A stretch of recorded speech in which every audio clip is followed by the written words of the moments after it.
Bowl champions, Eagles fans everywhere, this is for you. The 0-2 pitch, swing and a miss, struck him out. The Philadelphia Phillies are 2008 World Champions of Baseball. See if I remember how to do this. Good. Everybody, welcome back. Welcome back to another episode of the Phixated Podcast. I am your host. So happy to be back. Mike Azzolina, and I am joined by a guy who we're like one day apart, one state apart, one stage apart, seeing the same human being. Regs, it's good to be back. It's good to have you back, buddy. Feels like I haven't seen that beautiful face in some time. Well, look, you had a good excuse. I'll let you, being on a lovely vacation with your wife is a fair excuse. Had to get a quick solo pod out there with the draft picks and things like that. So loved it. Did what we had to do. It felt weird talking, to just the camera. I've only had to do that for the golf podcast when that whole live thing went down, that framework agreement. The only other time I've, ridden solo on a pod, but good to have you back. Happy to be back. And Justin Timberlake, if you were wondering, he's still very talented. How about it, Regs? Listen, I'll be very honest. I have not listened to a lot of his new stuff. I'm just a bigger fan of the old stuff. Mm-hmm. I can very much admit the guy still brings it and is extremely talented to this day. And put on a great show. We my wife and I had a great time. Were you indoor or outdoor for yours? So Baltimore is inside. Okay. So he had air conditioning for you. Yes. Yeah. Yes. Yeah. If he said it once, he said it 13 times on the 4th of July. He kept saying it's hot. Yeah. And it was like, Yeah. even as somebody just in the crowd, and this dude's wearing long pants, came out in a jacket and so on and so forth, and he's dancing for like 2 straight hours. Mm-hmm. Not just like, little hop steps. He is dancing for 2 straight hours. So I am, most of you, huge Justin Timberlake fan. I absolutely love the singer. I love the performer. I question some of the human side of him, but I think that's, I think we can question everybody's human Nobody's side, perfect. Nobody's perfect. Exactly. That's not to give him an excuse. That's just, just a fact of life. Fact. Just a fact of life. We all screw up. I love Tiger Woods. He's arguably not the greatest human being that ever lived. He's totally right. And they'd both be in my golf foursome if I ever had a dream golf foursome. So what's that say about me? But I love the new album. I listen to it all of the time. I did appreciate the nice balance between new album and everything else. He had a beautiful balance between the two throughout the evening. Yeah. I was happy that I only had to listen to one Man of the Woods song, so that gave me joy. It was a great Man of the Woods song. Say Something isn't a tremendous song. But did you get acoustic? What goes around comes around? Yes. Oh, Regs. Yeah, it was good. Did he also slow down My Love with his backup singer? Regs. The slow down of My Love was so beautifully done. Yeah, and she can belt it too. She was really good. Kind of reminds me of Alicia Keys a little bit. She was very good. Yeah, she was tremendous. The whole show is great. I know indoor he does the big block at the end. He stands on the block for years. Where were you in relation? So to if that? stage is directly in front of you, I was top left. So could see everything perfectly. Great seats, had no problems with them. Got a great view of him like coming down. Like we could probably see him before a lot of people since we were on a side angle, coming down from there. But yeah, it was great. So obviously being outside, he didn't have anywhere to suspend the block, right? Suspend the block from. So I said to Andrea, I I wonder what this looks like for him outside from Mirrors, which is my favorite Justin Timberlake song and probably a top 3 to 5 favorite song of all time for me. Mm-hmm. And, you know, we started to kind of, she was like, do you want to stay here for Mirrors or do you want to move down? I was like, let's move down. We can bolt out. We can watch from the back. Like, as long as I can hear it. Yeah. Fine. Now, our seats were actually from the stage. Again, if you're looking at the stage, we were left like the first section about 5 rows up. So okay.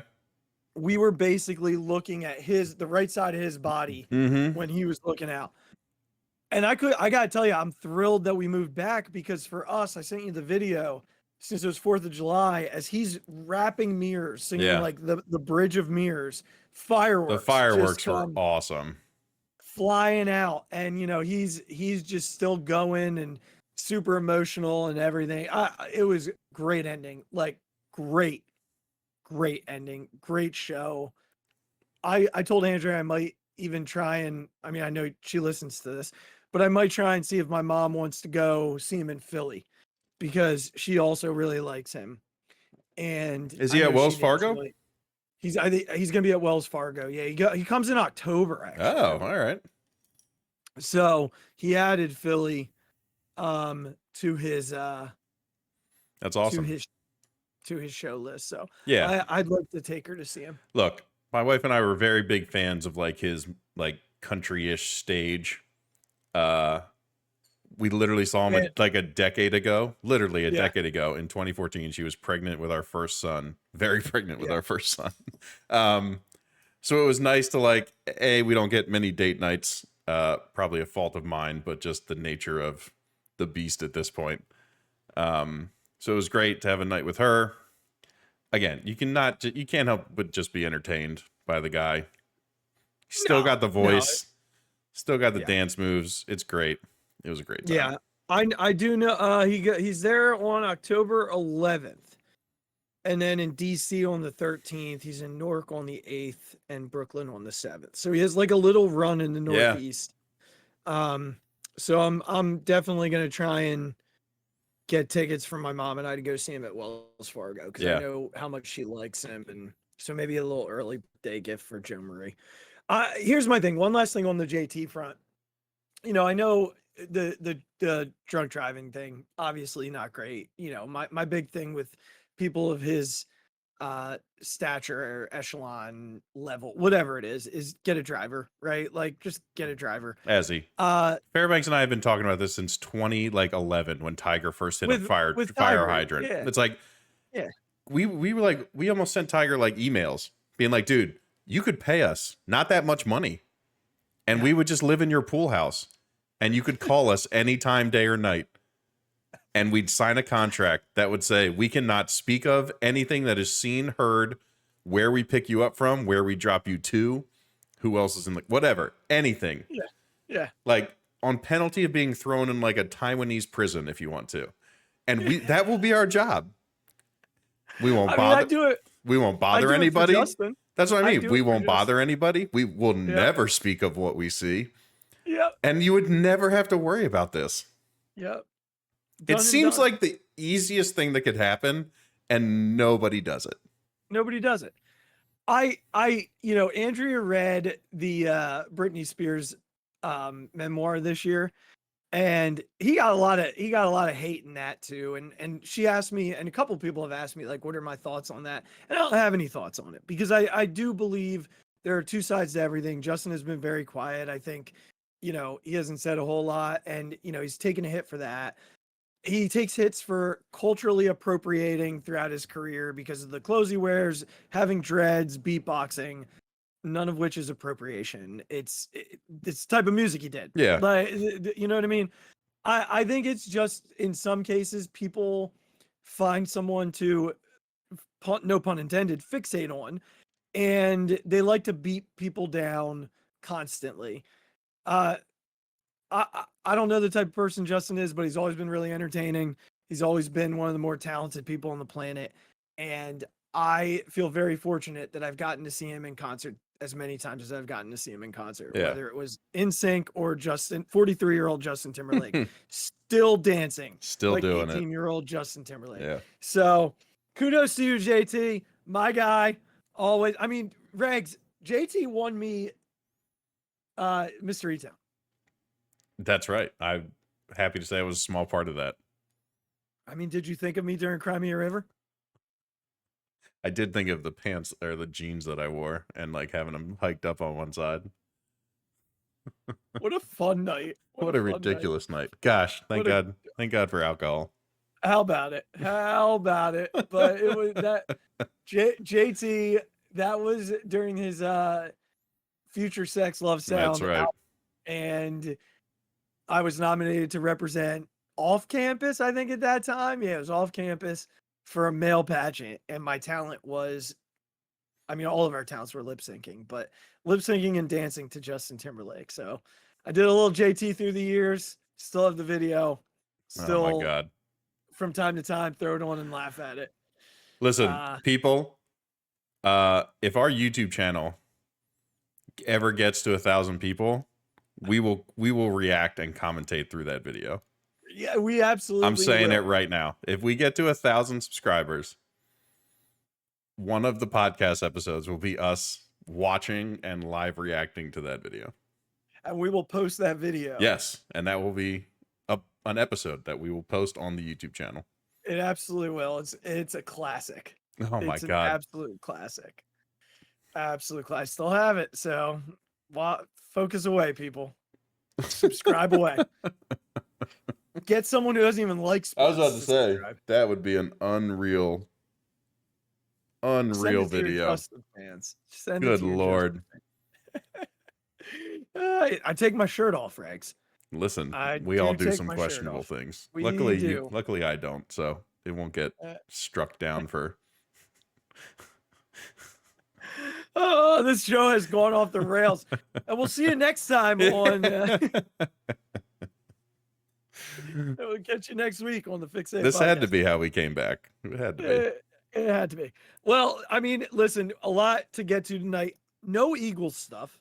I think, they can wait another couple of weeks until training camp opens up. But a lot of Sixers, a lot of Phillies to get to tonight. And we're going to start in Sixers world.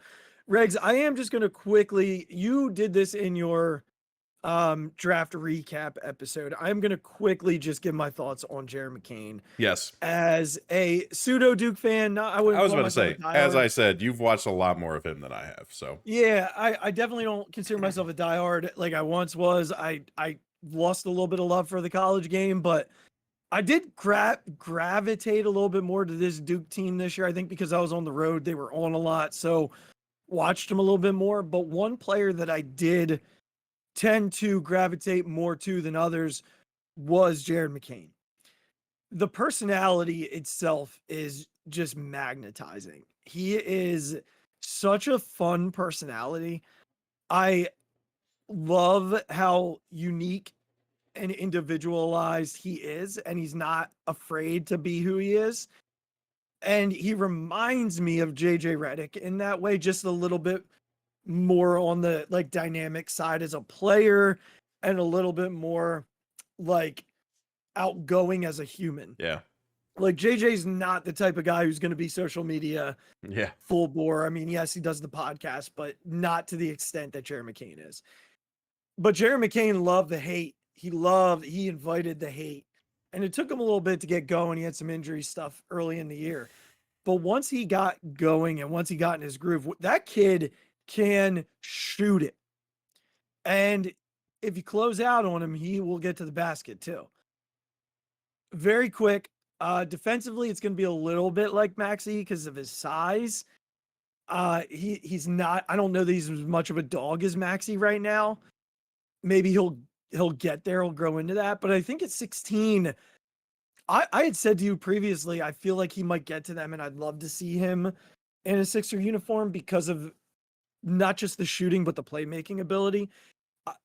As an underclassman, you don't often see, especially on recent Duke teams, because they do have some upperclassmen on these Duke teams. Kyle Filipowski was supposed to be the guy on this Duke team. It ended up being McCain. McCain wasn't going well in the NC State game in the Elite Eight, and unfortunately that's what led to Duke's demise this year. He just couldn't get going in that game. When he did, they were very tough to beat, and I think as a weapon off the bench early in his career is going to be very dangerous for Duke or for the Sixers. Great pick, great personality. He's not going to shy away from the moment. This kid's been in the moment for his entire life and has invited it. He's himself. He is unashamed at all. He's just going to be him. And I think Sixer fans are going to take to that. I do. I think his authenticity will play out in a really positive way because he has a lot of accountability that comes along with that you don't often see from 19-year-old kids. So I'm really excited about him, Rex. Yeah. I think I've read some draft, grades, things like that after the fact. Dove into a little more. I think with the additions that the team has continued to make, it's the perfect chance that he will be able to come off the bench and just do what he does. There's not the pressure of being the starting two guard. There's not the inherent pressure that comes with that you have to be shooting really well when you're on the floor with Joel Embiid and Tyrese Maxey, right? You have to do what you're good at because the MO of this Sixers team is having guys who on a given night can't do anything and don't contribute at all.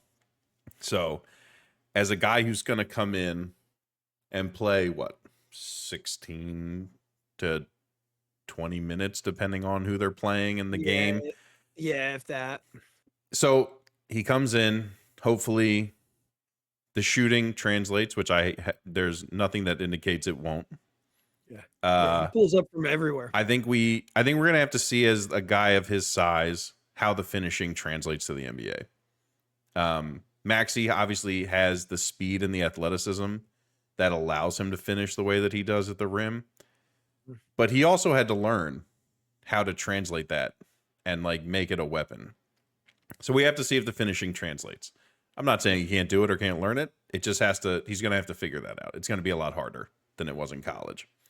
But if he turns that into either a floater game or a mid-range game, that's a big deal. The ability to pump and take 2 dribbles and knock down a mid-range shot, at a high percentage, is really valuable.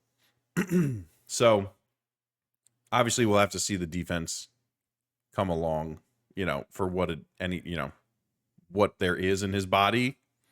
We have to wait and see on that. But shooting like this, 41% is not an insignificant number on the amount of threes he would take. Yeah. I have no doubt it will translate. By all accounts, the pick has been graded nothing lower than a B on all the websites that I've looked at. And I think as a guy, and we'll talk about the rest of the moves that the team has made, but as a guy who can come in while either Maxey or Embiid is still on the floor and just as a quick release, boom, that shot's already gone before you even know what happened. And if he can just knock them down at let's just say in your rookie season, you shoot 36 to 38%.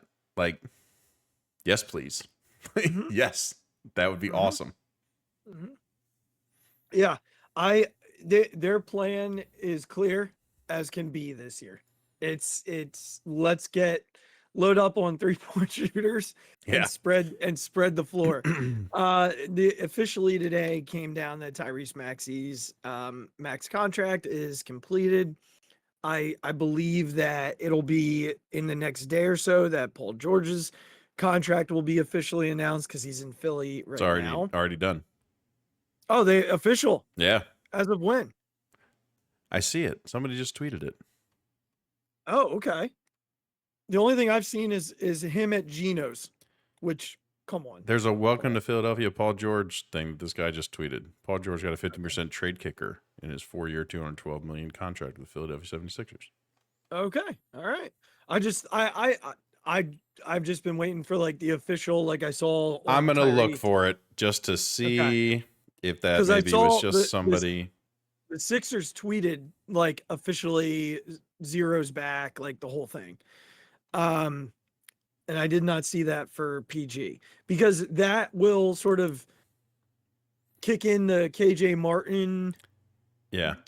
It was a welcome it was a welcome to Philadelphia, Paul George. So maybe not like official, I guess. Yeah, because once that goes official, then the KJ Martin thing will probably happen, and onward and upward we go. Yeah. So, all right, let's talk about the other shoes that have dropped. We'll start with PG. We've talked about ad nauseum on this show that they had to add the third guy, and that's what Paul George is going to be.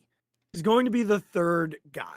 It's going to make teams have a really difficult time to double off of Joel Embiid when at certain parts of a game, you're going to have on the floor simultaneously Tyrese Maxey, Paul George, and Eric Gordon all on the floor at the same time, or McCain and Gordon and George, right? Like, but just speaking to Paul George, the player, the person at this point in his career, we know he's 34 years old. I read yesterday he's been talking to other players who are, playing into their mid 30s and doing it at a high level, such as LeBron, and trying to get a feel for like, what do I need to do? How do I need to, carry forward to continue to play at the level at which I'm playing? And here's what I know, Regs. What I know is that just his ability to stand on the court at this age is going to be better than their option was at that third spot as of last year. A man who is making $52 million in Detroit this year to bring his career total to $302 million, which is insane. Paul George is the presence, the shooter.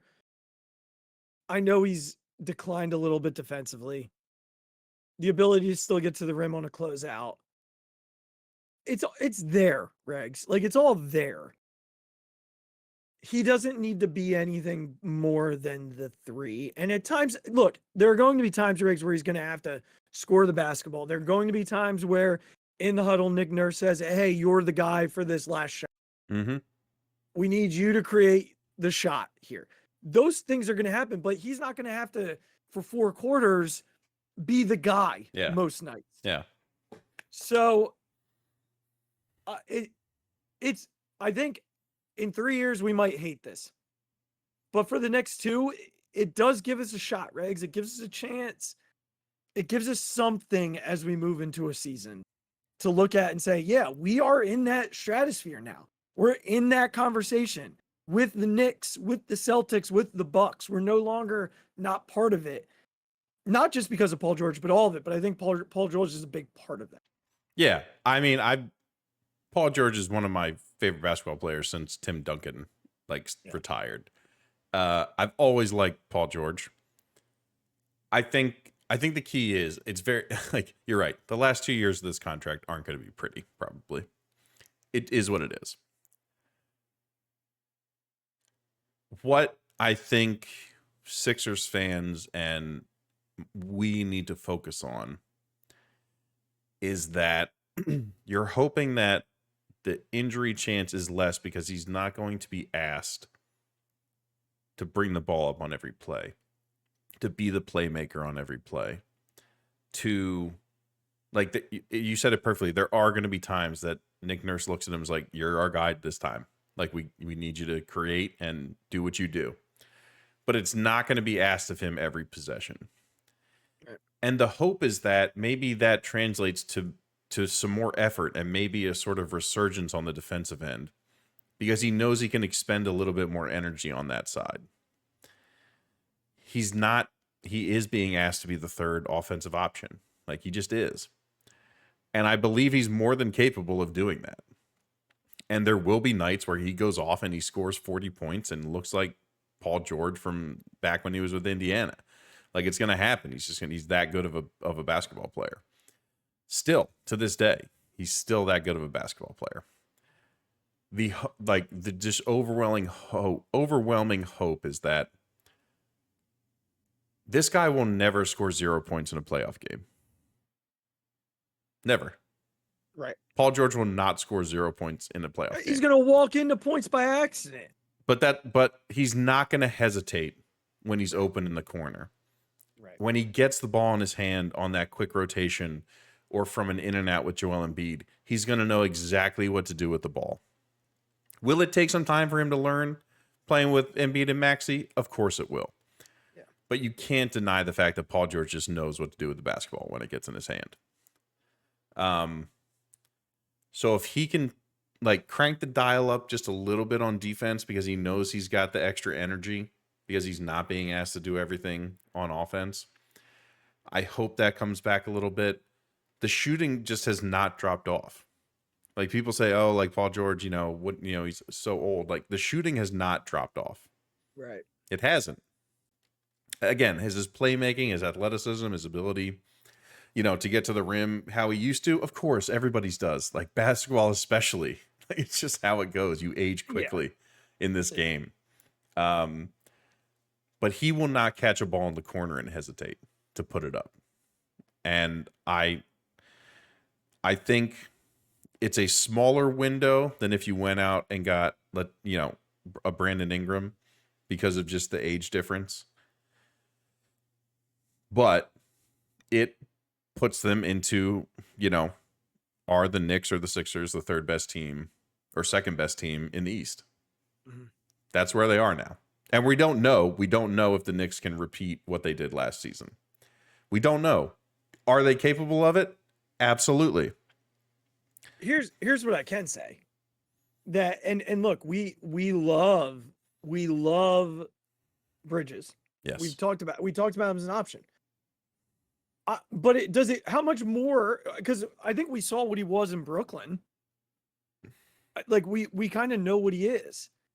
And for 5 first-round picks, no thanks. like all we did was give Paul George a bunch of money. Yeah. That's it. Yeah. And Regs, where would you put Paul George right now? Top 20, 25, 15? I think the Ringer has a top 100 ranking. I'm going to look it up right now. See where he's at. I am going to look it up. The other thing that matters a lot here is fit. And Paul George is a perfect fit in between Tyrese Maxey and Joel Embiid. Perfect fit. Yes. Now they do need a fit between George and Joel, which we're going to get to here in a little bit, because Paul George doesn't want to play the 4. He's voiced that. He voiced that when he was in LA. So they're going to have to find something there. But he is a perfect fit at that 3 in this rotation. While you're looking that up, I want to talk about another move they made. We're not going to spend a ton of time on these two, but good depth moves. Eric Gordon and Andre Drummond. Drummond spent some time here a few years back. To me, he's the best backup center Joel's had in his career. When it comes playoff time, look, any backup center is going to get eaten alive, but you only need him for 5-6 minutes. Yeah. And he's going to rebound the basketball. Well, I think that's the biggest, right? That's the biggest deal. Well, and hopefully you're improving on the wings defensively enough that he doesn't have to step out the way that Joel had to step out and Paul Reed had to step out because of guys like Caleb Martin. Right. You know what I mean? Like that's sort of the process there. Yeah. But I like bringing Drummond back. I like the Eric Gordon on a minimum deal because I didn't watch a lot of Suns regs, but I know that he's the guy pulls it from everywhere, can still get to the basket despite being 36 years old. Like, look, it's like I don't know. I think the shooting is obviously what they were going for. He still shoots it at a good clip. Yeah. I don't really expect him to do much else. So I did see it. They have him ranked 23rd, ahead of Tyrese Maxey, by the way. Oh, wow. Okay. Interesting. Where's Matt? Is Maxey 24th? Maxey is 31st. Okay. Paul is 23rd and Joel is 6th. All right. Well, Tyrese will probably end up in the top 25 this year. He doesn't have much he has to improve on, but there's, still some. And then there's the Caleb Martin deal, which, what a beautiful deal. This new CBA, Daryl Morey played it so perfectly because with that second apron, teams are so afraid of touching that. Yes. That these mid-level type players like Caleb Martin aren't getting that ridiculous type of contract. Yeah. So 4 for 22 is sort of where they to get him at that number was really good. Yeah. And so now basically what they decided to do was we're going to go above the first apron. Done and done. We won't be able to, well, depending on what happens with KJ Martin, because what they're likely going to do is sign him to a contract that's more than what he's worth, so that they can trade him in the money come trade deadline and get out from under that apron. So then they'd be able to sign some guys who get, kicked off contract, whatever, bought out and stuff like that. Because when you're above that first apron, you can't. But the other penalties really aren't that big. Really, they're going to be able to sign more minimum guys before the start of the year, which is fine, which is probably where they need to be anyway. I don't know where you're at on this. I jumped the Caleb Martin thing. Maybe we should go back there. But first, let me just say this. We said they need a 4. They need someone in between George and Joe. Someone. I don't know who that's going to be. I said to you before the show it would have been cool to get Dario back, but he signed yesterday. Yeah. So there are other guys sort of out there, but I don't know that anybody's jumping out at me right now. They definitely need a backup point guard that will probably come in the form of either Campaign or Kyle Lowry on a veteran minute, which is fine. Yeah. I think either one of those is fine. I was all about making a trade.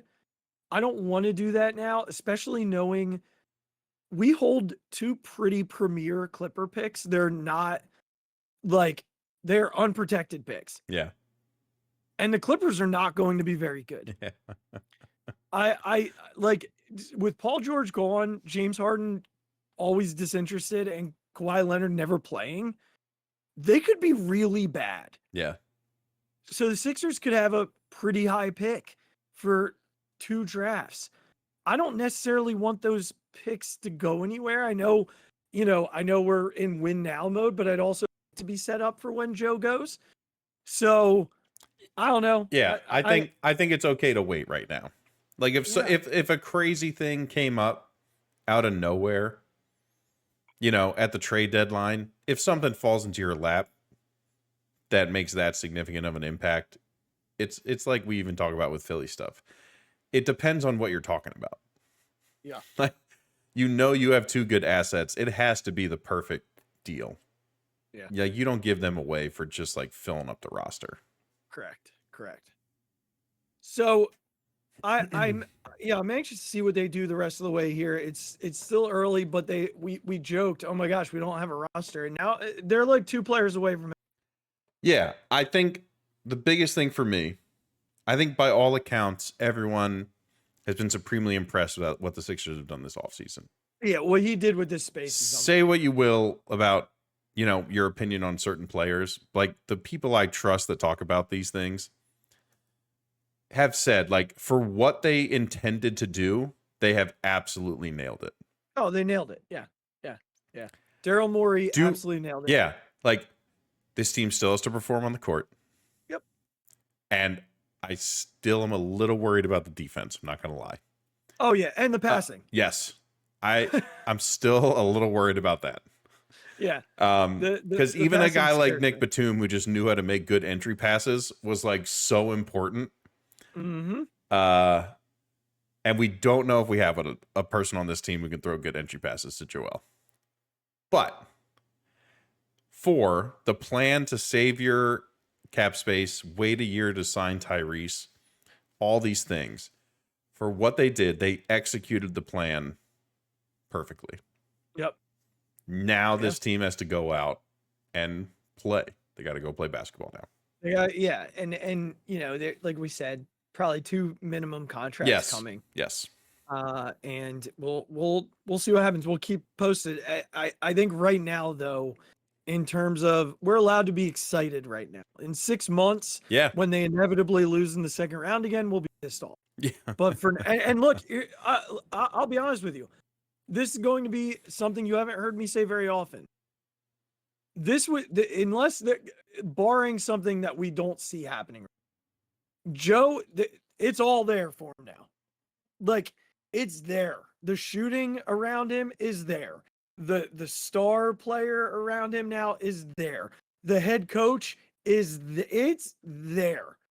So, Joe, figure it out, buddy. I got to tell you, I am happy that he is playing in the Olympics for a few reasons. One, I think being in this sort of it's a very intense atmosphere. Being in that atmosphere can only teach him how to be in that atmosphere, but also learning from guys like Steph Curry, from LeBron James, and their intensity and their approach to these things. I really think that can only be a benefit for him as long as he stays healthy. We've talked about this a ton on this podcast, and I've been overtly critical of Joel Embiid and what the culture, I believe, has been around this team for a long time. Yeah. When you get on the Olympic team, like, you're only around winners. There's no losers on that team. And I really hope Joel takes the time to, like you said, ask questions, absorb like what these guys do day in and day out. When they're like, Steph Curry's only focus is to win championships. LeBron James' only purpose is to win championships. Like, Bill Simmons says this all the time. There are some times when, like, the Olympic experience, like Anthony Edwards, being on the Olympic team is going to propel that guy so much. Yeah. Because of the guys he's around. I really hope Joel takes this seriously and comes back to change the culture of the Sixers. And I think Paul George is a perfect player to help him do that. Yeah. Paul George at his age with no championships should only be concerned about winning and building like a culture around here. That's not about the process and like what we did to get here. That's over. Mm-hmm. It's over. It's about winning and setting the proper culture that when guys come in, the only goal is to win. I believe that him being around them there's potential for that being absolutely the case. So we will see, my friend. We are hard to believe that this is the case, but we are only 3 months from I know, that's wild. Crazy. Good thing we have a good baseball team to carry us there, huh? Yeah. So let's talk about that baseball team, eh? All right. So where do you want to go first? Do you want to do the All-Stars? Do you want me to update you on the game? Do you want to talk about what happened over the last week or so? Let's talk about what happened over the last week or so. Because when we had our last pod together, we were talking about, or I talked about, when on the solo pod, because it literally was the day of that freaking disastrous game against the Marlins, where everything went to hell in a handbasket. Yeah. And I talked about like what we need to see out of this team to just hang on while Schwarber and Bryce and JT are all out. So let's talk about like what's happened since then and where we're at right now. So they went out on Thursday.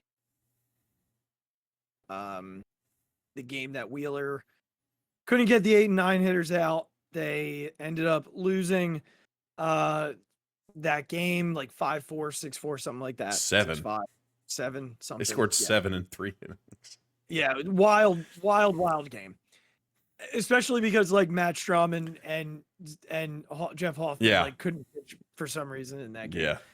No one could pitch. Those last 3. And yeah, Bryce and Kyle both got hurt. And I said to my wife as we were getting ready for dinner in Jamaica, this was the only thing that could kill this season. It was always going to be the injury. That was it. And I was like, I'm not going to sleep now. I'm like, luckily the next day we got the good news, 10 days, right? Yes. I initially thought 10 days meant let's just take it to the All-Star. Right. Doesn't appear to be that way. But in the meantime, we had talked about, specifically you and I talked about, like, just play 500 baseball. Yeah. Play 500 baseball. So they go 2-1 after the Marlins debacle game. Then they go 2-1 in Chicago. Mm-hmm. And then they go to Atlanta. And my only thing going to Atlanta was simply this. You're up 8 games. Don't get swept. You're up 10 games. They were up 9 actually going in. Yes. They're up 9. Don't get swept. If you come out even winning 1 game, you're up 8 games, which is where you were last Sunday. Right.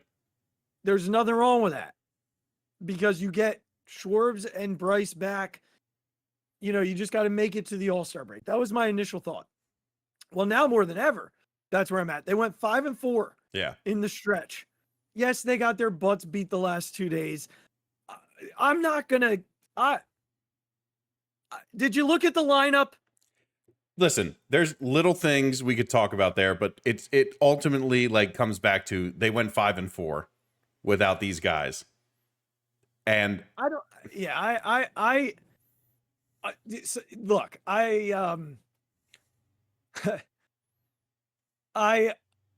the amount of times that I had to hear, well, the Braves are dealing with injuries too. No, we're not the same. I know who Ronald Acuna. I get it. I'm not dismissing that at all. But you're not going to sit here and convince me that Michael Harris is the same thing as Kyle Schwarber or JT Realmuto. If you looked at the two lineups next to each other, you'd be like, "Oh, that's a good lineup, and that's not a good lineup." Like Matt Olson's still hitting cleanup for you. Austin Brandon Riley Marsh is hitting cleanup for us. Ozzie Albies, you can't look at those two lineups and say that they're the same. No, we're not the same. No. It's not the same. Even Duvall hitting. I know he's not playing well this year. It's kind of like a Whit Merrifield thing. Yeah. But Arcia was an all-star last year. So am I just supposed to all of a sudden Arcia sucks? Right. If you're a Braves fan and you're saying, "Oh, we have injuries," okay, so Arcia does suck, which is what I said last year. And everybody's like, "No, he's an all-star." No, he sucked. So I get it. I know that we're also Michael Mercado. Yeah. Cool. Again, he's not ready. Yeah. He's not. If you thought this was going to go well, this was on you. If you thought Michael Mercado going into Truist was going to turn out well, then sorry. It was never going to go well. It was going to be a miracle. And I'm going to be honest with you. Outside of the pitch that he threw in terms of run scoring pitches, outside of the pitch he threw to Albies on the 2-run home run last, put the game out of reach, I don't think Ranger made too many bad pitches. Like the single in the first hit Albies, a lot of good pitches. Yeah, pretty much broke his bat. Yeah. And then both of Ozuna's balls that he launched were below his, were at his ankles. Yeah. I don't know. Ranger had someone posted here were his first 10 starts. Here were his last 8. Yeah. I'm going to tell you right now, you can try and make them look the same, but if you look at his last 8 starts, outside of, there was a Miami start that didn't go well. That was 1 inning, by the way. The Miami start was 1 inning. Yes. There was this start that didn't go well, and then you rewind the end of May. That was another weird one where it was another 1 inning. It was a weird, it wasn't the whole game. No, it was right before he got hit on the wrist. Yes. And then when he went to London, he pitched fine. He wasn't great, but he wasn't awful. Yeah. They still won that game and he battled it. And then after that, it's been 1 run here, 1 run there. He's had 2 games where he's gotten blown up. Yeah. And it's the last 8 games, he hasn't been good. No, he has. It's just, he's had 2 really bad starts.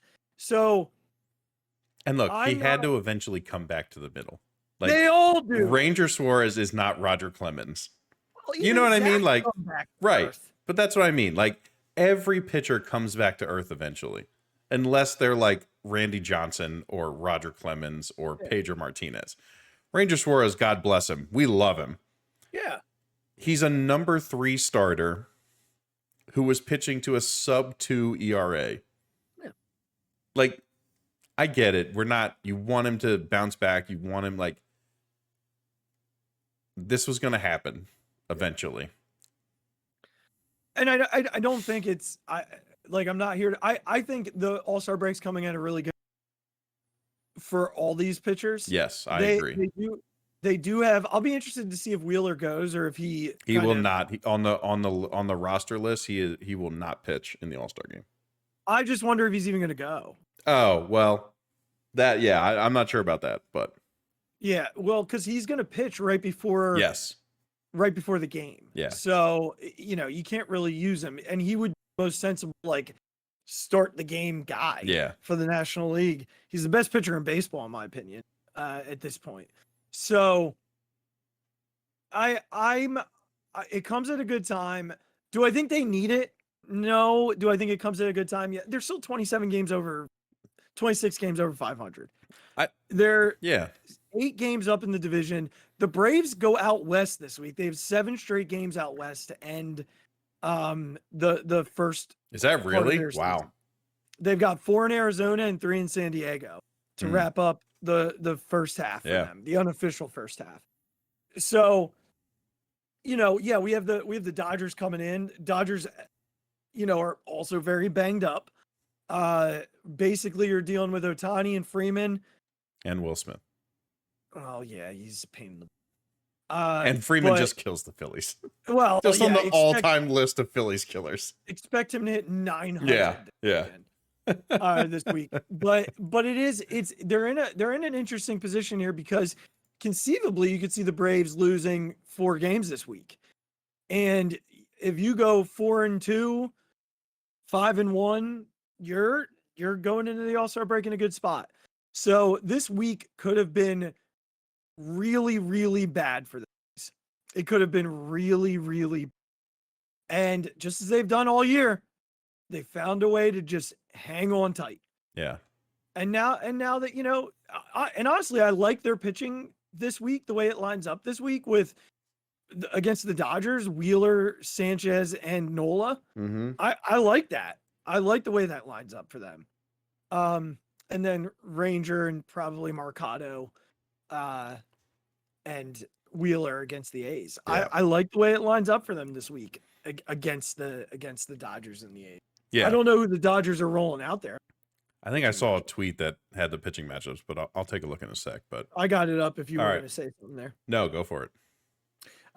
So it's going to be Miller for the Dodgers. He just kind of got back, but he's pitching to a 6-1-2 since coming back against Wheeler on Tuesday, and then Wednesday is Stone. He's really and Sanchez. That's gonna be a really fun matchup. Yeah. Oh, that's gonna be fun. And then Thursday at 6:05, the TBD for the Dodgers. Okay. So it looks like we're not seeing Glass now. Not mad about that.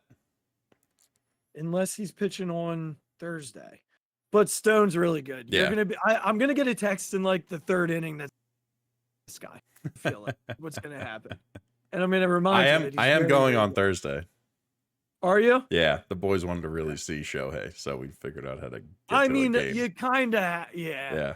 I'm not going to be able to go on Sunday, so I'm going to call probably tomorrow and see if I can trade out. I don't know if I'll be able to get to a Dodger game or not, but. So I think quickly, I just want to talk about a few things and get your reaction.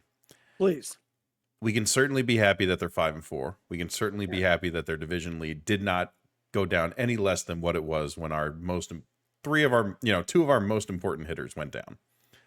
Let's just be fair about that. Yeah. I want to touch on a couple guys. David Dahl has apparently lost his ability to hit a baseball. See ya. Christian Pache has been absolutely terrible at the plate. Again, not a shock, but okay. Yep. Whit Merrifield is still useless. I know he had a few hits today, but good for you. So I think we're on the same page with all three of those guys. It is, whatever. I want to talk about Bryson and get your opinion on him. And I want you to share what we kind of talked about on text about Marshy. And let's just start with Bryson. Yeah. If you listen to the Phillies show with Ruben and Salisbury and Zalecki, Ruben was talking a lot about Bryson's top hand and how it seems to be that it's really off right now, which you can tell from the number of pop-ups he's hitting. I don't think we saw like a under 250 Bryson Stott season happening ever. And I'm just like, we're past the point that this is like a fluke. You know what I mean? We're at the All-Star break. And I know we had to listen, it's baseball. We talk about this all the time. Guys are just going to have these points. Like, look at Alec Boehm, in his second year after his rookie season. This is, again, I'm not talking about Bryson Stott like as a player for the rest of his life, but what's your opinion on what is going on with him? And like, I think the both of us would be like, Bryson Stott will never hit under 250. That will never happen to that guy. And why? And I think the last thing is, and this is something you and I talk about just, privately all the time, is like, what happened to that approach where I'm just going to foul off every pitch until I put it 80 feet that way over the third baseman's head? It feels like that approach has not passed him by, but he's been convinced that it wasn't the right way to do things. And I feel like that was his superpower. And he's been convinced that his superpower wasn't the right way to do it. So I don't know that I have the numbers, and I'm gonna try and pull them up as I talk here. You want for Bryson Stott? Well, it's a specific number that I'm looking for because it's something that I heard the other day, and I want to make sure I have the right number. So I'm just looking to see if I can find it on this site, and if I can't, you can also tell me what it is, and I'll try and find it. Well, it's a split. It's a really specific split that I want, and I know I can find it on Fangraphs, so I'm just going right there. Go although I don't want the 2022 version, I want the 2024, and they're bringing it, so I'll have to fix that. But anyway, I don't have like the perfect answer, Bryson, in at least like from the perspective of the swing, the approach. I just don't, unfortunately. I know that one thing that I'm seeing from him this year that is a little concerning. Last year he hit over 300 against the fastball. Yeah. And that's what I'm looking for right now. I'm trying to find his numbers against the fastball. I know it's in the low twos, but I'm not finding it at all, which is weird. Usually that's a Fangraph split that they show, but for some reason, pitch type splits. Here it is. Found it.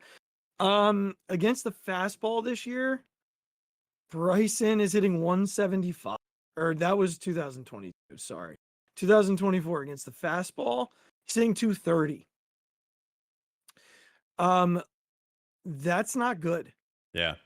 Last year he's hitting 290 against, because it was like a concerted effort to get better at that. That was the weakness they had identified right after his rookie season. Against sinking fastballs, so you've got your, and then you got your sinking fastballs. He was hitting 360. What's he hitting now? 230. Good Lord. 230.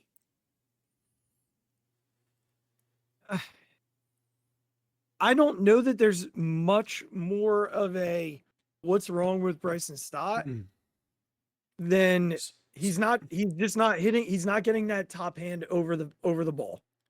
Do you think so? Let's like move past the numbers, because I think you're exactly right. That paints a very it paints a very clear picture. What do you think from a mindset standpoint, or like, are there not conflicting, but like, we've heard a lot about, like, he's been told he has to be more aggressive. Like on good pitches, you have to like jump on them and be more aggressive early in the count, and like not get in these 0-2 holes all the time and have to fight back and all these things. And I heard Gelb talk a bit about this on his podcast. He was like, that's not sustainable. Like his 0-2 approach and getting hits from 0-2 isn't sustainable. And my thought is like, I agree with you in general, but like sometimes it's just how guys do it. Like there are certain guys who have the ability to just do it. Yeah. And like, I guess I worry that like I said, that was his superpower. That's what Bryson Stott could do. His just natural gift was to be able to, like, I get it, being down 0-2 is not ideal, right? As a hitter, you don't want to be in those counts all the time. I get it. And in general, I think you would say for most major leaguers, like try and avoid being down 0-2 as much as possible. And I know we only have we have 2.5 seasons of data for Bryce Stott. Like this is not a career. I get that. But I'm just concerned that like we're taking, like we told the Flash not to run fast. You know what I mean? Like we told him like, no, you shouldn't run that fast because it's going to hurt your ankles or something like that. And it's just a very weird feeling I get with him, that there's just a lot of conflict going on. Well, so it's interesting. You mentioned, you know, what he did last year. So I just quickly pulled those numbers up. When he was down 0-2 last year, he hit 235. Okay. When he was down 1-2, he hit 243. Yeah. This year, down 0-2, 194. Yeah. Down 1-2, 164. When he's even 2-2, he's hitting 130. That's his worst. Look, man, there's still a moment this year that really plays in my head, and I might be reading too much into it, but it was after a game he played really well. He had like 4 hits, and they asked Topper, and Topper's like, well, yeah, he got to the field early today. He took some extra BP, and hopefully we'll see what that does for him. Yeah. And I don't know. It's not one of these things like you don't hear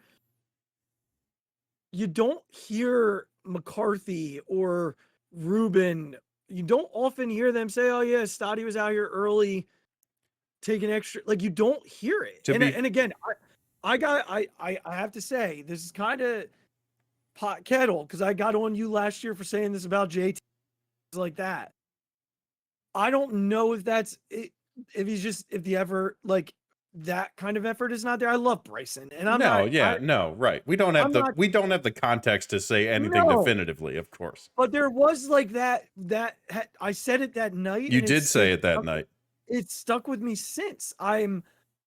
Bryson seems like the type of guy who's going to work his tail off. Yeah. He does. Yeah. Plain and simple. For sure. I might be like reading way too much in, truly. But something's going on. He's not a 230 guy.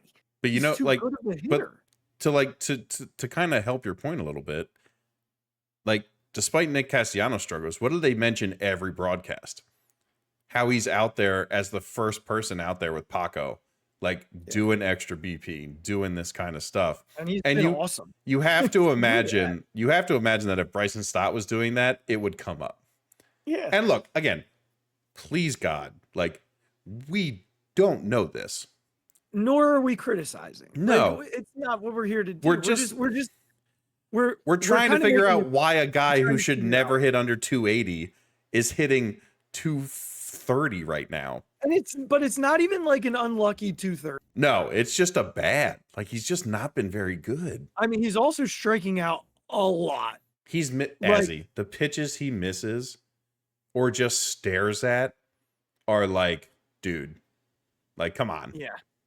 He's striking out a lot. It's definitely, it's been an interesting year to watch him because it's very unlike him. And I'm gonna, again, this might be an excuse, but I love Bryson Stott. Like, having your first kid is is crazy to your life. Yeah. You know what I mean? Like, it's not, I know that like guys do it all the time. I'm not saying that this is the reason, but it hits everybody different. And it's possible. Like, this is, again, us just throwing darts into the nothingness. We're out here trying to figure out what the heck's going on, because this is a guy that we love. and a guy that we totally expect. And to his credit, has let none of this diminish him defensively. No, or as a teammate. Exactly.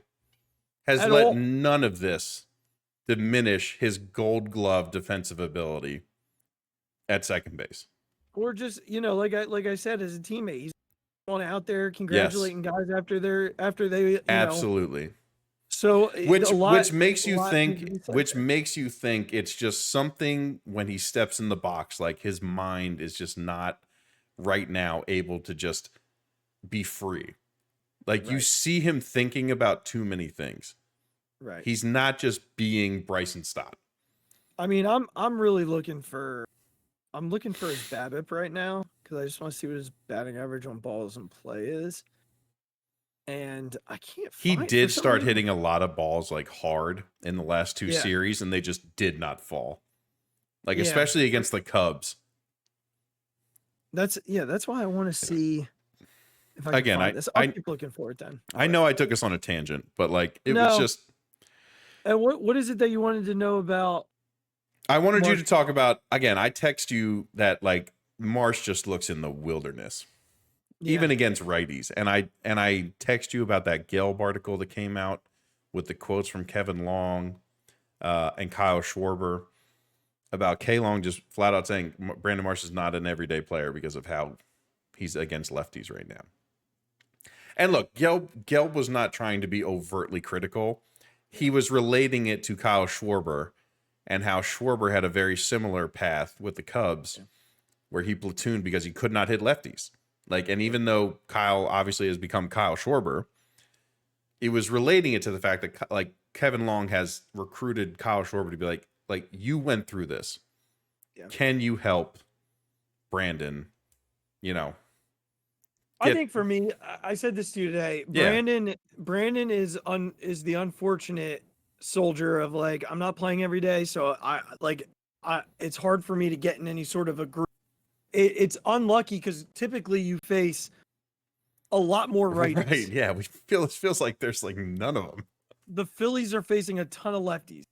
If Brandon can get 5 or 6 righties in a row, then he's gonna get hot. I mean, started the season unreal. Yeah, but when you're sitting every other day, or 2 days in a row randomly, right? It's really hard to get yourself in any sort of groove. Yeah. Even if you're really good against righties. Yeah. So, I don't know how you get him there without him facing them. I do feel like his at-bats this year have been better against lefties. But again, the numbers are bad. Yeah. The numbers are bad, plain and simple. So and again, I'm a huge Marsh guy. Yeah. Like no, absolutely right. I'm big on both of them, but again, I go back to their incredible teammate. Yeah. Clearly, because they're the first two celebrating with their stuff. And have let none of this bother them defensively or anywhere else on the field. No, in the dugout, in the clubhouse, on the field, whatever. For sure. So that's why I think this comes at a good time. Baseball's such an interesting sport. Yeah. Because you can have a terrible month, right? Or first part of the year. And then if you're good for a month or two, I think when I was younger, batting average for the season, I was like, oh, that sucks. Yeah. But I look at someone like Nick Castellanos, who has been really good since like end of May. Yeah. He's been a really good player for this team. Offensively, he's been good. He still has maddening at bats and even games that are frustrating overall. But he's also incredibly consistent when he gets going. Yeah. And he's been. I mean, he truly he's hit consistently for the last month and a half. Mm-hmm. So that's all we can hope for Bryson coming out of the All-Star break. Yeah. Finds it and gets going, because when Bryson gets going, he's a real. Yeah. All right. I took us on a tangent and we're at the hour mark. Let's get into our game. All right, let's do the game and then we'll talk about the All-Star. Yes. So let's go back to June, because we have not had so we are tied 1-1. In terms of months, April, right? Yes. I won April, you won May. Yes. June was by far our closest matchup. all across the board, just incredibly close. Here we go. Batting average, just reminder because it's been a while. Yeah. Regs has Schwarbs, Bomer, Stoddy, Sosa. I have, well, June was a shit show. I had everybody because everybody was hurt. But I have Trey, Harp, Casty, Marsh is like my consistent 4. But I had like Dahl and I had Stubbs. Like I had all of them in June. Batting average, Regs 260, Azzy 282. Yeah, I was about to say my guys have yikes. On base percentage, Regs 353, Azzy 374. Runs scored, Regs 38, Azzy 46. 3-0 so far for those counting at home. RBI, Regs 47, Azzy 39. Home runs, Regs 10, Azzy 13. 4-1. Strikeouts, Regs 74, Azzy 92. Stolen bases, Regs 8, Azzy 5.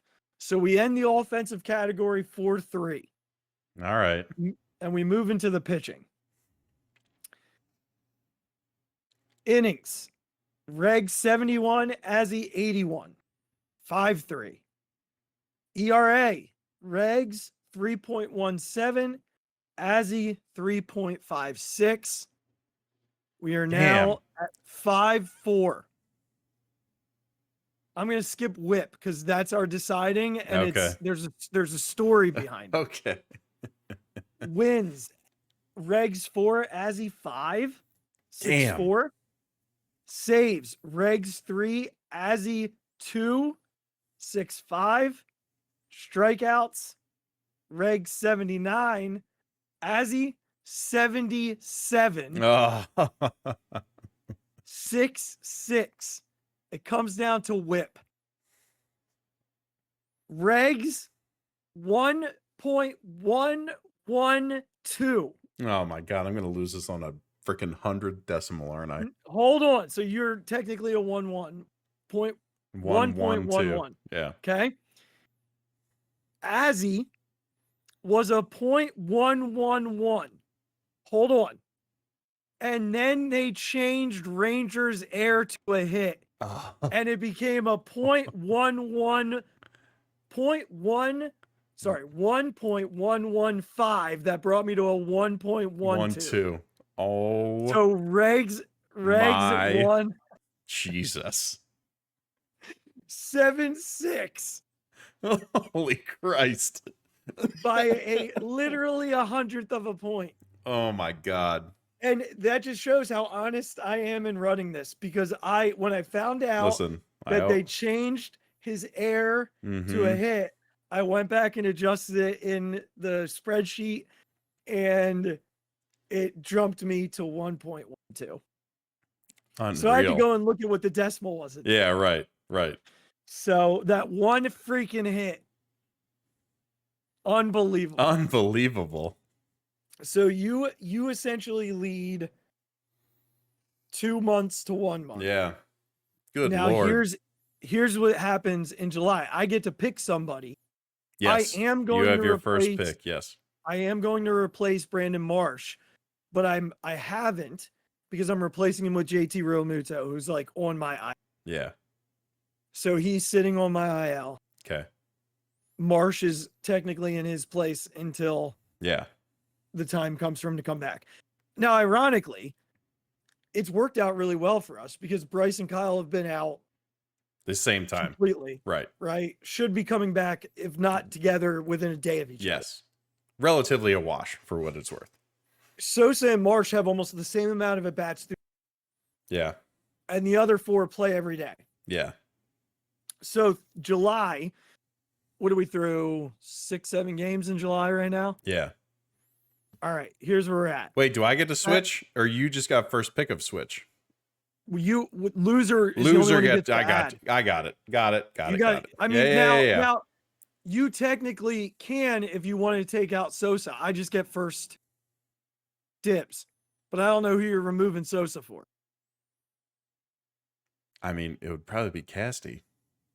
I have Casty. Oh, that's fucking right. Damn it. All right, never mind. I have Casty. I don't. I mean, I guess you don't take out anybody, but I mean, I honestly, he's not gonna play here very soon. But it's all good. Your other option that I would offer that I don't think done. We can talk about. We don't do it now, but is basically take a position. So like because they platoon in different positions, right. Left field, right? Yeah. Left field, or you could say center field. We're good. Yeah, we're good. Because honestly, it's going to be a little offsetting. Talk about it. Yeah. Because if I take JT, I have 4 guys. He's playing every day. Yes, we'll figure it out. So I might have to stick with March just for the purposes. But here we are for July. Batting average: Regs 250, Azzy 290. Yeah, I'm gonna get crushed here. Good Lord. On base percentage: Regs 344, Azzy 343. Oh my God. 1-1. Run scored: Regs 7, Azzy 9. RBIs: Regs 4, the 11. Because has been insane. Home runs: Regs 1, Azzy 4. Strikeouts: Regs 12, Azzy 18. Stolen bases: Regs 1, Azzy 2. So I have a 5-2 lead through. Pitching: Regs 15, Azzy 15. ERA: Regs 7.20, Azzy 5.40. WHIP: Regs 1.47, Azzy 1.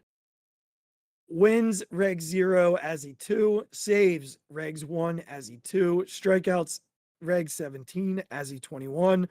So I have the 10-2 to 1 significant lead early, but some of those are tight. Yeah. And you with Schwarber coming back, home runs could switch pretty quickly. What a game. What a game, man. What a game. We're going to have to keep doing this no matter what. Like, this is just fun to. It is. And honestly, I enjoy, I will say it's been a nice relief to only have to worry about like 4 guys a night. Yeah. Offensively. It gets really taxing when I'm doing 8 guys every night. Yeah. Because I can't like leave the room or I get confused. Right. All right, let's jump into the All-Stars and then we're done for the night. Yeah. Officially, Phillies have 7 All-Stars, 3 starters. Good job by and all deserving, like all deserving. I know Trey missed a bunch of the year, but honestly, if he played, he's probably started. I was about to say he was playing at an MVP level before he went out, and it came back. Unless Mookie never gets hurt, right? Then you have sure, but it is what it is. But Bryce, Trey, and Alec all starters. Zach Wheeler and Ranger Suarez were named, as well as Jeff. Yeah. For kids out there, I'll save that for Phixated. Most All-Stars in franchise history. Wild. Let me just go back and give you the number each year. See if you can throw names out there. We both know last year was 2, Casty and Cruz. Yeah. 2022 was also 2. Do you remember who it was? Oh man. I mean, it must have been Bryce. Or no, Bryce was hurt. Yeah, no, it was Bryce. Yeah. And probably a pitcher. I have no idea. It was Schwarbs. Oh, okay. 2021, they had 2. It was JT and Wheeler. Yep. 19 was 1. Any idea? Reese? No, it was JT. Okay. Yeah, that makes sense. 2018 was 1. It was a pitcher. Oh, God. Hector Neris? Knowles. No. There you go. 17 was 1. It was a reliever. This is one that I groaned at. Oh, my God. You're so much better at remembering, like, people, like, lineups of years. Freaking Nishek. Oh, my God. What a name. Good Lord. 2016, he who should not be named, the domestic abuser. Oh. 2015 was 1. It was Papelbon. Oh, God. 2014 was 1. It was Chase. Okay. 2013 was 2. That was the year Dominic Brown. Yeah. haywire, and Cliff Lee stared at the camera and didn't smile or tip his cap. Yeah. 2012 they had 3. That was Hamels, Papelbon, and Chooch. 2011 they had 5. It was Doc, Hamels, and Lee all made it. Yeah. Victorino made it on the fan vote. And Placido Polanco. There you go.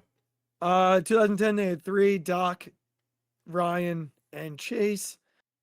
2009 they had 5, Ryan, Shane, Raul, Worth, and Chaser. 08 they had 2, it was Lidge and Chaser. And 07 they had 3, it was Cole Hamels, Chase out. So it has been a while, Regs. How many All-Star games has Jimmy Rollins made? Well, none in this. That's what I mean. Isn't that wild? He played at a really shortstop was such a deep position back then. I cut it off in 07, but he made it in 07. Well, there you go. There you go. But it's been a while, man. They've only had maximum of 2 since 2013. Yeah. So you're going back 11 years. Crazy. The last time the Phillies had more than 2 All-Stars. And it's exciting. It's exciting to know that the team's going to be well represented all 7. I don't think there's an argument to be made or had that none of these guys no, should be absolutely. there. I'd argue that Chris Sanchez should be there. So, well, but we'll take our 7 and be fine with it. Yeah. Let me ask this before we end the conversation. Are you as concerned as a lot of randos about Alec Boehm doing the home run derby? No, because this is one of those times where we kind of would like his swing to get a little more in the air. Sometimes we're worried about guys like their swing gets all effed up because they're trying to hit it out like too high. We'd like Alec to hit it higher. So like, go nuts, man. Great. Like, get the ball in the air more. Love it. Because when he goes bad, he's just pounding it into the dirt. Yeah. So like, great. No, get a higher launch angle for us, Alec. Go nuts, man. Here's the funny thing about this. We are so stuck on Bobby Abreu. Oh yeah, right. Like no one else had issues. Yeah. No, like Ryan Howard did it. No issues. Right. Bryce Harper's done it. No, Reese Hoskins didn't know it. Like Bobby Abreu, who is very similar to Alec Boehm. Yeah. In that Bobby hit home runs, but like he was more of a 300 guy. Yeah. We've been screaming at Alec. I'd love for Alec to get some more launch angle. But I will say this. Put those kids in the outfield in catcher's gear. Yeah. Because he's going to hit 113 mile an hour piss BBs. missile Yeah. right at them. Yeah. And that's going to be crazy. Yep. It's going to be an interesting. He's going to be terrible at it, but like Alonso's in it. He's in it. Bobby Witt's in it. Gunnar Henderson's in it. Those are the 4 I know. Yeah. Gunner's going to. Well, he and Alonso. Yeah. Again, Alec will be gone after the first round. So like he's gonna take 20 swings, and that's gonna be it. It's not gonna mess his swing up, people. Bryce and Trey will come out. And, right. Pat him on the head. Yeah, it'll be fun. Yeah, Ranger will be making fun of him from the seats. It'll be great. Yeah. It is what it is. Yeah. I will tell you, I'm probably going to watch the whole All-Star because there's a chance we see Strom. Oh, yeah. Get into the game. I mean, Ranger said he's pitching. If he's going, he's pitching. Well, there you go. Ranger, be careful because that's like your 1 inning. I don't care. 1 inning, you'll be fine. Yeah, I guess. Again, he's like, we need him to take a break. He needs like a little rest time. Yeah, he's going to pitch in the A series. He'll pitch Friday. Yeah. So Tuesday's like 5 days. So, right? Saturday, Sunday, Monday. No, it's technically 4. All right. So, well, all right. It's your side day. Just be careful. Yeah. All right. Real quickly, I just want to say this. Kids, let Jeff Hoffman be the guiding light. This dude was a first-round draft pick, former starter, shipped all over the place, found a home, was told he had to be a reliever, didn't fight, didn't argue, was 3 days away from being cut again, was asked to go do a rehab assignment, could have said, no, I'm good. Went and did the rehab assignment for Bryce. Bryce was like, this guy's awesome. Put him on. Now he's an all-star. And he's going to make a crap load of money. So don't let anyone piss on your dreams, is all I'm trying to say. Whatever your dreams are, don't let someone piss on them. We'll leave it at that. Love it. That's my fixate for the evening. All right, folks. Hey, thanks for coming and hanging out with us. This was a good one. Appreciate you. It was a fun night. It's good to be back, man. Good to be back. Good to be back. We are going to be back on Thursday. That is right. We will be back on Thursday. I think, Regs, on Thursday, it might be dream trade deadline. Yes. We absolutely have to do that. Yes. We're going to do our dream trade deadline. Yep. And again, I think it's a good time to do it. It's going to be pretty much mid-July. Yep. We know the needs of this team.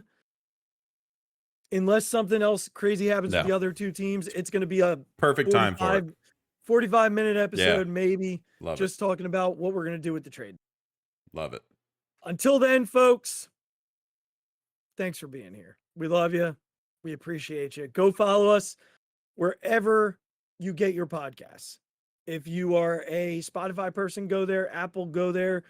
Subscribe to it, follow it, rate it, send it to someone that you love. If you're watching us on YouTube, click the subscribe button. Get us to 1,000. Yeah. We'll show you the video. It's wild. It's a wild video. Wild video. We will show it. Get us to 1,000. Follow us on social media. If you haven't been, look, that Phixated. The Phixated podcast, Twitter is we told you we'd be getting back to it. We told you. It's winding up. It's winding up. So at the Phixated Pod on Twitter, at the Mic Drop 5, at Big Z, at the Phixated fan page on Facebook. I'm working on a TikTok. That a boy. My struggle in this world is that I don't know how to tie between two TikToks. So if I can get us figure that out, then we'll have that. We'll have the Instagram, post those on Twitter, cut up videos of our episodes. Yes. That can get you into the episode. Make sure you check out the merchandise link in the show description. We will talk to you on Thursday night, Friday morning. Until then, be good to yourself, be good to others. We love you. Go Phils. Yeah. Welcome back, Kyle and Bryce. Thank you for not being hurt too bad. Oh my God! Deep to right field, way up there and way out of here. The Philadelphia Eagles are Super Bowl champions. Eagles fans everywhere, this is for you. The 0-2 pitch, swing and a miss, struck him out. The Philadelphia Phillies are 2008 World Champions of Baseball.